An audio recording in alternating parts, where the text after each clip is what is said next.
नमस्कार, स्वागत है। आप देख रहे हैं मनचाहा न्यूज़। मैं आपके साथ अंकित सिंह चौहान। अक्सर ही हम आपको एक बड़े चेहरे से मिलाते हैं। अक्सर ही हम आपको भोजपुरी इंडस्ट्रीज़ के कोई शख्सियत से मिलाते हैं। ना ही ये कोई बड़ा चेहरा है और ना ही कोई बड़ा शख्सियत। ये एक वैसा कलाकार है जो अपनी मिट्टी में पैदा हुआ, साड़ी पहनकर डांस करना सीखा, लोगों के ताने-बाने भी खाए और साथ ही अपनी माँ और पापा का एक वैसा कहें तो सिक्का बन के चमका जो इस वक्त इसके अपने इलाके में, अपने गांव में नाम है। पहले गाने गाने के लिए इसने अपने एक बैल को भी, यानी कि गांव घर में जो खेती करने के लिए, खेती किसानी करने के लिए जो बैल रखी जाती है, उसे भी बेच दिया। गाने का ऐसा जुनून सर पर दौड़ा कि आज भोजपुरी इंडस्ट्रीज़ में आकर 2-4 पैसे कमाता है और साथ ही अपनी एक खुद की यूट्यूब चैनल भी है, जहाँ से अर्निंग भी होती है।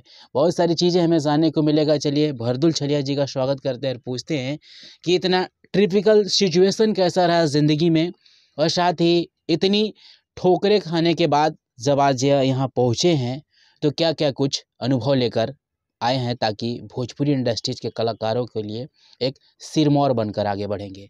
छलिया जी, आपका सबसे पहले बहुत स्वागत है। हमारे दर्शकों को बताएँ कैसे हैं? सबसे पहले दर्शक को नमस्कार, प्रणाम। आपको भी प्रणाम। जो हमको इस गरीब भाई को मैंने इंटरव्यू ले रहे हैं, बहुत ही अच्छा लग रहा है। मैं बताऊं कि सबसे पहले मुझे बचपन से संगीत का बहुत बड़ा शौक था और मैं इतना मैंने पहले पढ़ाई भी करता था तो 10 किलोमीटर जाता था पैदल। मेरे जंगल ऐसे देहात में एकांत में घर है। लोग जानते हैं, लोकल के लोग, कि किस तरह का मेरा घर है। वहाँ पर बहुत सारा समस्या, पढ़ाई लिखाई, एक बाबूजी थे, हम लोग 2 भाई थे, माता पिता थे, तो बहुत दिक्कत होता था। पढ़ाई भी ज़्यादा नहीं किए हैं, 11 तक पढ़ाई की, 11th तक।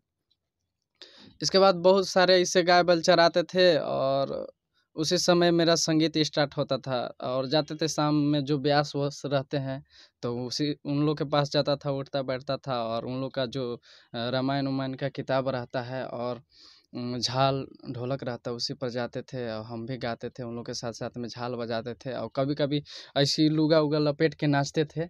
लोग बहुत मने तारीफ करता था, तो उसी उसी ही हम संगीत में थोड़ा थोड़ा अपना गांव घर में बजाते थे। लेकिन लोग कहते थे कि तुम पढ़ाई नहीं करता है तो किस तरह के आगे बढ़ेगा, तू कुछ पढ़ाई करो। तो मैं उसी तरह कुछ पढ़ाई कर लिया, बहुत मेहनत करके, इधर उधर काम धंधा करके। इसके बाद क्या हुआ कि एक पहले प्रोग्राम, ऑर्केस्ट्रा प्रोग्राम में जाते थे, डांस वगैरह करते थे, कुछ कुछ गाते थे।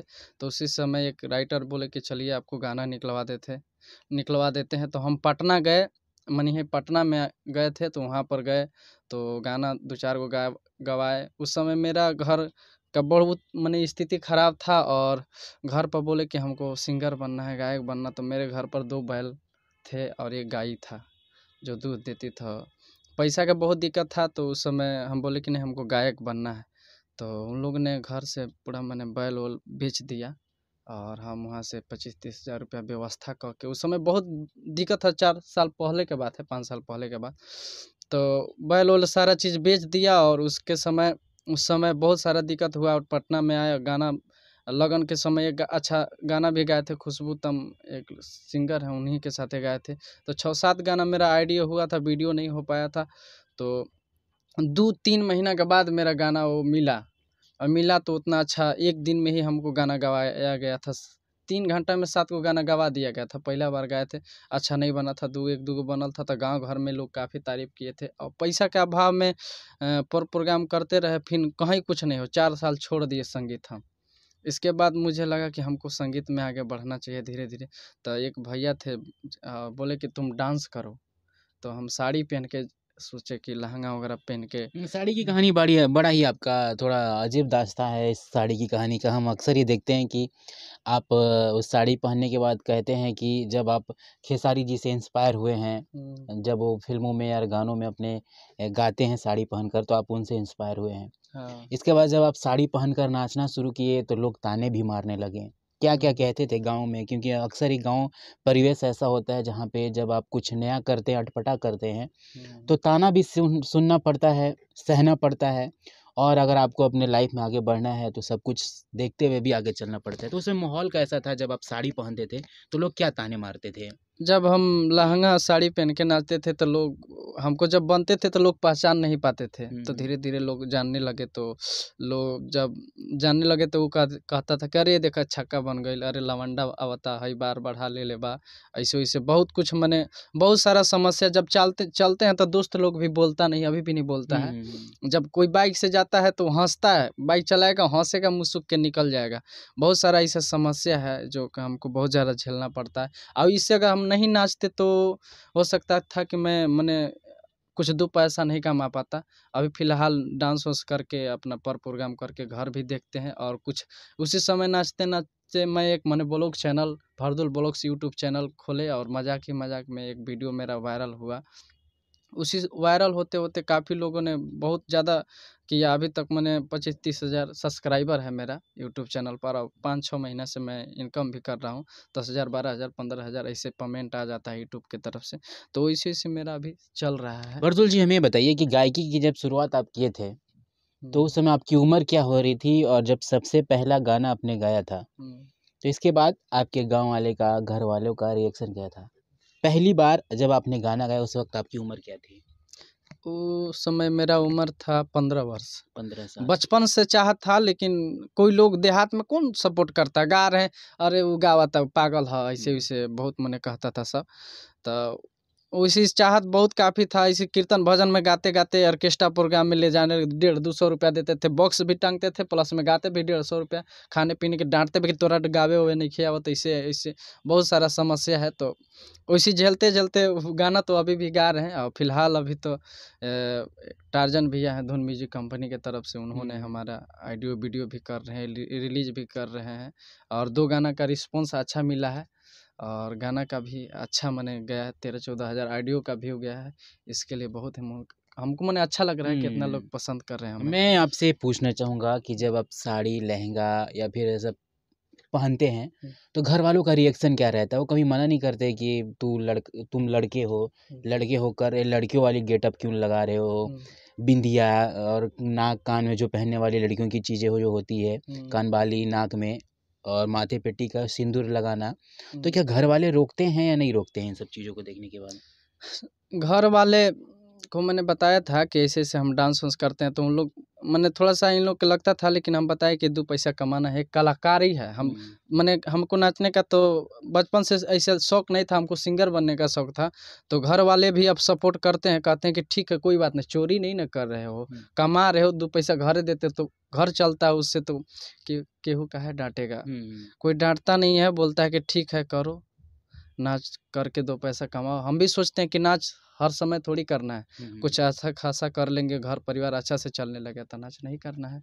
आपने हमें ऑफ कैमरा बताया था कि जब आप साड़ी और साथ ही सलवार पहनते हैं तो लोग आपको हिजड़ा बोलते हैं, लोग आप पे ताने कसते हैं। तो उस समय आपको क्या दिल में ऐसी ख्वाहिश होती है कि क्या साड़ी पहनना छोड़ दे, अपनी कलाकारी दिखाना छोड़ दे, स्टेज पे जाना छोड़ दे? क्या मन में भी ऐसा कभी कोई सवाल आया है? बहुत मने मन नहीं करता है कि हम डांस करें, लेकिन पैसा का अभाव में थोड़ा-सा करना पड़ता है। अब बात है कि लोग बहुत चीज़ कहते हैं कि अब क्या बताएँ, ऐसा-ऐसा चीज़ कहते हैं कि मुझे मने बताएँ क्या हम, समझ में नहीं आ रहा है कि हम उन लोग की क्या बताएँ। और कोई भी वीडियो भी बनाते हैं, चाहे कुछ भी करते हैं, लोग बहुत सारा ताना मारता है कि तू ऐसे है, वैसे है, कुछ नहीं होगा तुम्हारे साथ, तू कुछ कर ही नहीं पाएगा, तू है ये तुम्हारा औकाते क्या है कि तू कर पाएगा? फिर भी हम लगे हैं। साड़ी पहनना, कलाकारी करना, स्टेज पर चढ़ना, ये सब जुनून आपने किससे सीखा कि हाँ, फाइनली हमें भी इस प्रकार की चीज़ करना चाहिए, दुनिया देखेगी, 2 4 पैसे कमाएँगे। दुनिया का काम है ताने मारना, दुनिया का काम है आपका आलोचना करना, लेकिन आप अडिग रहे, खड़े रहे, लगातार मेहनत करते रहे। इंस्पिरेशन किसे देते हैं? किससे आपने सीखा और फिर सोचा कि नहीं चलो फाइनली हमें अपना भी करियर बनाना चाहिए इस क्षेत्र में? सबसे पहले तो बहुत बड़े मने ऐसे स्टार हैं जो कि सारे लोग ऐसे साड़ी पहन के नाचे हैं, जैसे खेसारी भैया। तो उनसे बहुत कुछ हम सीखे हैं, और उनको थोड़ा-सा फ़ॉलो भी करते हैं, अच्छा लगता है। ऐसे सब कलाकार अच्छे लगते हैं, पवन भैया भी बहुत अच्छे लगते हैं। हम कलाकार को सब कलाकार हमको अच्छे लगते हैं, ज़्यादा करके हम खेसारी भैया को देख के मैंने सोचा कि हम भी अब डांस करते हैं। जब डांस करते हैं तो लोग ज़्यादा पसंद करते हैं, पैसा भी मिलता है, साल में अच्छा खासा कमा लेते हैं डांस करके, तो मैंने खेसारी भैया का ही फ़ॉलो की है। जी, जी। ऑर्केस्ट्रा की बात कर लेते हैं। ऑर्केस्ट्रा में जब आप जाते हैं आप तो कितना कमा लेते हैं ताकि घर परिवार आपका अच्छे से चल जाता है? साथ ही जब आपने कहा कि पहली बार जब आप गाना गाने के लिए आए तो अपना गाय भी बैल भी बेच दिया, तो क्या आप बैल वापस खरीद लिए हैं इतना सक्सेस होने के बाद कि ऑर्केस्ट्रा में आपके जो काम करते पैसे मिल जाता है, यूट्यूब से भी पैसे आ रहे हैं, तो क्या आपने बैल खरीद कर घर वालों को दिया या नहीं दिया? हाँ, बैल खरीदा ना, 2 बैल खरीद दिया और घर में थोड़ा अच्छा खासा बोर करवा दिया, साग-सब्ज़ी कमाता है घर परिवार के लोग अब। और बात है कि अब यूट्यूब से भी आता है कुछ नाच के 2000 2500 एक दिन में कमा लेते हैं, करीब साल में 50-60 को प्रोग्राम कर लेते हैं, तो 1 डेढ़ लाख रुपया कमा लेते साल हैं। का कमा लेते हैं। हाँ। यानी कि कहें तो वो जो आपकी कमज़ोरी थी साड़ी पहनना, सलवार पहनना, अब कहीं न कहीं मज़बूती के तौर पे आप देख रहे हैं। हाँ। बात है दुनिया में लोग आप अगर कुछ अच्छा करते हो या फिर अलग करते हो तो ताने ज़रूर मारते हैं। क्या सीखा आपने कि उन सब वैसे परिवेश से बाहर निकलना जहाँ भोजपुरी का माहौल नहीं होना? क्योंकि दरअसल आपको अगर और जितने भी हमें देख रहे हैं, उन्हें बता दूँ कि झारखंड के वैसे इलाके से आते हैं जहाँ पे झारखंड में अमूमन तौर पे भोजपुरी भाषा नहीं बोली जाती है। वहाँ हमारी मगही बोली जाती है और साथ ही और भी कई इलाके हैं जहाँ की मिक्स लैंग्वेज बोली जाती है। ना ही हम भोजपुरी में आते हैं, ना ही कह लें मगही भी थोड़ी हमारी अलग है वहाँ की।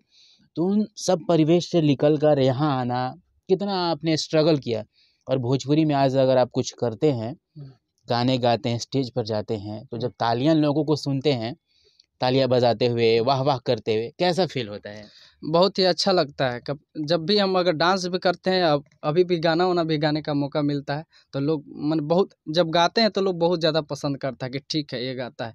अगर हम सच पूछिए तो नाचने से जो हम स्टेज पर गाने सीखे हैं ना, वो पहले नहीं गा पाते थे। नाचने से वो फीलिंग गाने का बहुत ही अच्छा माने बहुत अंदर से मजबूती होता है गाने का। नाचने से भीड़ में जब नाचते हैं, हर जगह नाचने से मुझे और मजबूती हुआ कि लोगों के साथ में माने कुछ गाने का अभ्यास माने बहुत अच्छा हुआ मेरे साथ। सुना है हमने कि अभी हाल ही में आपके 2 गाने रिलीज़ हुए हैं बैक टू बैक। एक होली का गाना आया है, एक आपने लोकगीत गाया है। मैं चाहूँगा कि आपकी जो कलाकारी है, जो आपके अंदर जो कला है, वो हमारे दर्शकों को भी दिखाएँ और बारी-बारी से करके दोनों गाने थोड़े-थोड़े अंतराल में हमारे दर्शकों को सुनाएँ आप। तभी एक होली सॉन्ग टार्जन भैया रिकॉर्ड किए हैं और रिलीज हुआ है गढ़वा स्टार म्यूजिक से। होली में आइल बानी रउआ ससुरारी, साली से काहे करतानी बरियारी। होली में आइल बानी रउआ ससुरारी, साली से काहे करतानी बरियारी। रउआ बानी बड़ी अलबते हो, रंग जीजा गते गते हो, बानी हम न नहाते हो। तो ये होली सॉन्ग का है। और एक भोजपुरी जो हुआ है, लड़की भी गाई है उसमें, हम भी गाए हैं। लड़की क्या बोल है, मटकी मटक चली रहिया बनी कनिया, छन छन छागल बाजे बाजे पए जनिया, नए का जमाना के हई रस भरी, मानवा ललची हो।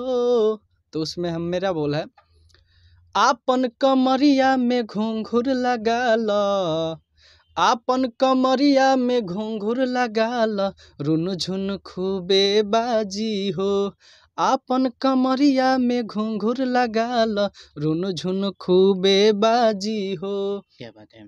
कहें तो 2005 लगभग 15 साल उम्र थी तब आपने गायकी की शुरुआत करी। 1-2 साल गाने गाए, बीच में आपने लगभग 5-6 साल ड्रॉप कर दिया। हाँ।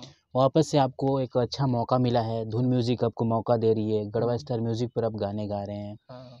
इसे कैसे देख रहे हैं अपनी ज़िंदगी में बदलाव के तौर पे? क्या यहाँ के बाद भी जो आप दोबारा अपनी करियर शुरू किए हैं, इसके बाद भी आप ब्रेक लेना चाहेंगे या फिर कंटिन्यू गाना गाते रहेंगे ऐसे ही? चाहे वो सक्सेस तो आपको मिल गई है और जो लोग देख रहे हैं, अब से आपको बहुत प्यार भी देंगे। तो इसे अपनी ज़िंदगी में कैसे बदलाव के तौर पे देख रहे हैं आप कि हाँ, अब फाइनली यहाँ से मुझे कंटिन्यू गाने गाने हैं, आगे बढ़ना है, सक्सेस की एक नई उड़ान भरनी है? सबसे पहले मैं बता दूं कि हमको गाना गाने का तो शौक है ही था, और घर के ऐसा स्थिति की वजह से हम नहीं गा पा रहे थे। तो हमारे टार्जन भैया हैं, बहुत पहले से ही सपोर्ट करते हैं। पहले भी गाना जो गाए थे वो इन्हीं टार्जन भैया ने हमको सपोर्ट किया था, धुन म्यूजिक कंपनी ने सपोर्ट किया था।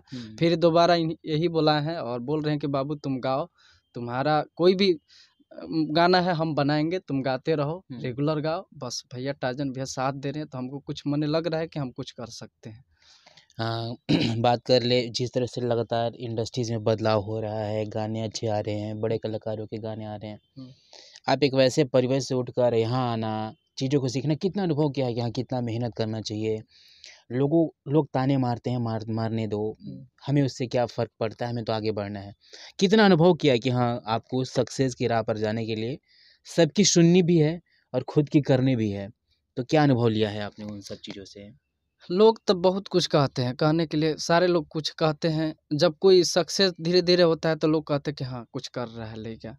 तो अभी कुछ ऐसा है कि जो लोग ताने मारते थे, वो लोग भी आज मने सपोर्ट करते सपोर्ट हैं में कि है। हाँ, कि ठीक है, तू नाचता है चाहे कुछ भी करता है, आगे बढ़ रहा है ना, तुम हुँ, बढ़ो। हुँ, गाँव घर के लोग भी कहते हैं कि चलो भाई गरीब फैमिली से था, नाचता था, पैसा के अभाव में, लेकिन आगे बढ़ रहा है, कुछ कर गाना-वाना भी गाने लगा। हुँ। तो ये सुन के मुझे अच्छा लगता है कि हम मने लोग सपोर्ट कर रहे हैं हमको। जी, जी।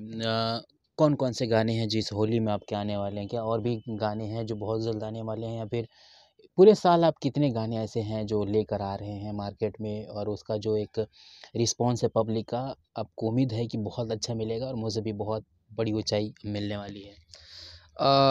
2 गाना तो रिलीज़ हो चुका है हुँ, और 1 गाना कल रिकॉर्ड हुआ, आज भी 2-3 गाना रिकॉर्ड होने वाला है। हुँ, टार्ज़न भैया बोल रहे हैं कि रेगुलर तुम गाते रहो। हुँ। अब ये तो पब्लिक के प्यार बताएगा क्या है, कैसे है। जी, जी। हम तो बस गा रहे हैं। हुँ, हुँ।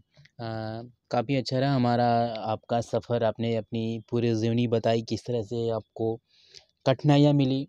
बैल भी बेचा आपने, खेती किसानी करने वाला बैल भी, साथ ही साड़ी, सलवार पहनकर नाचा भी। लोगों ने आपको कई प्रकार की अनर्गल बातें भी कही, हुँ। लेकिन फिर भी आप अडिग रहे, लगातार आगे बढ़ते रहे। जो दर्शकों का लगातार प्यार मिल रहा है आपके चैनल को, आपको जो भी आप करते हैं, गाने गाते हैं, अभी लगातार प्यार मिल रहा है। क्या कहना चाहेंगे अपने फैन से? हम यही कहना चाहेंगे कि आप लोग हमको इसी तरह के आशीर्वाद प्यार दीजिए और बहुत ही हम छोट कलाकार एकदम मने हमको कुछ उतना आता नहीं था फिर भी आप लोग इतना सपोर्ट कर रहे हैं और गाना अभी भी ऑडियो गाए तो एक 14,000 एक 10-11 हज़ार केवल ऑडियो सुना गया है वो गढ़वा स्टार म्यूजिक पर। तो बहुत ही अच्छा लग रहा है और फिलहाल तो अब पब्लिक पर है कि किस तरह के हमको पसंद करें, जैसे पसंद करेंगे उतना ही मेहनत करेंगे। खैर मेहनत तो हो रहा है। जी, चलिए धन्यवाद भरदुल जी। तो मैं बता दूँ कि एक वैसे जगह से आते हैं जहाँ पे भोजपुरी अक्सर बोली नहीं जाती, सुनी जाती है। लेकिन वैसे कलाकारों को वहाँ पे कोई हिम्मत और हौसला नहीं दिया जाता।